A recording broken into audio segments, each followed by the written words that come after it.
Ayan, good morning mga kasabong. Silipin natin ang ating mga sisiw. Nilagyan ko kasi ng ng bombilya ngayon.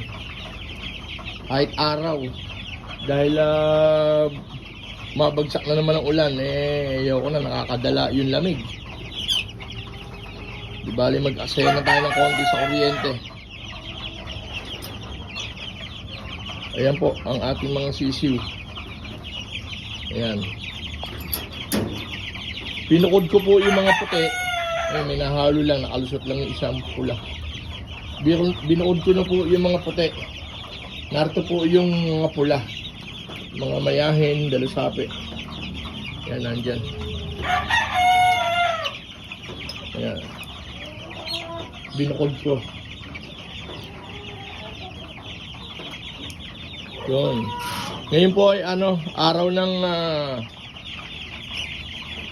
ng Huwebes, August 27, alas 7 ng umaga.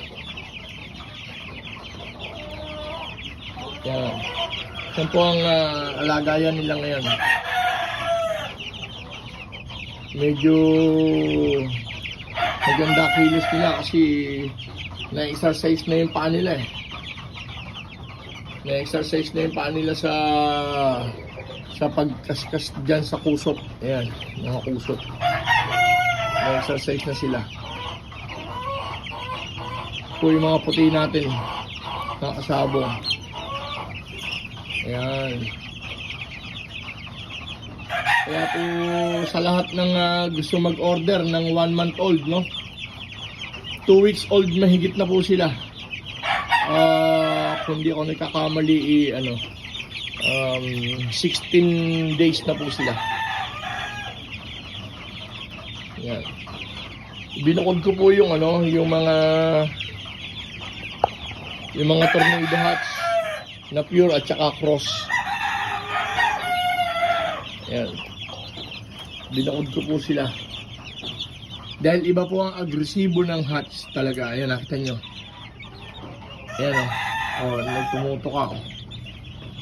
Sila yung nagpe-feather picking sa mga puti. Kasi iba kasi ang puti, pagka natukaan na yun, namula na yung balat, naku, hindi na nila tatantanan yan. Mga kasabong.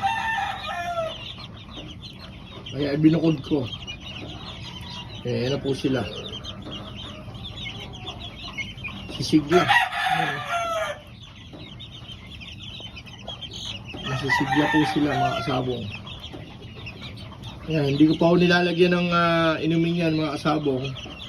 After 30 minutes, saka po tayo maglalagay ng tubig na may vitamins para mas marami silang mainom. Ganyan lang po ang technique sa umaga. Yan, kailangan yan, yung tuka na yan, maubos nila ng hanggang alas 10 o 10:30 ng umaga. Para 10:30, salin tayo ng konti, yun yung merienda kung tawagin.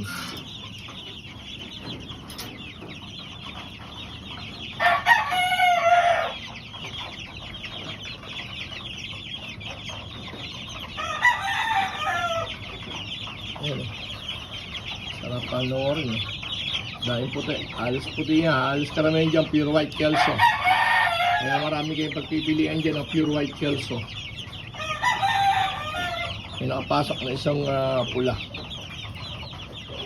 Na yan. Baka tornado red kelso. Ganda ng tornado red kelso.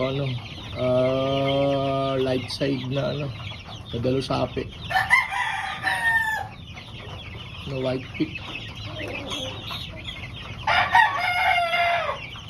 Ito pa isa na pula, dalawa pala nakasalit na pula. Yan, sisigla.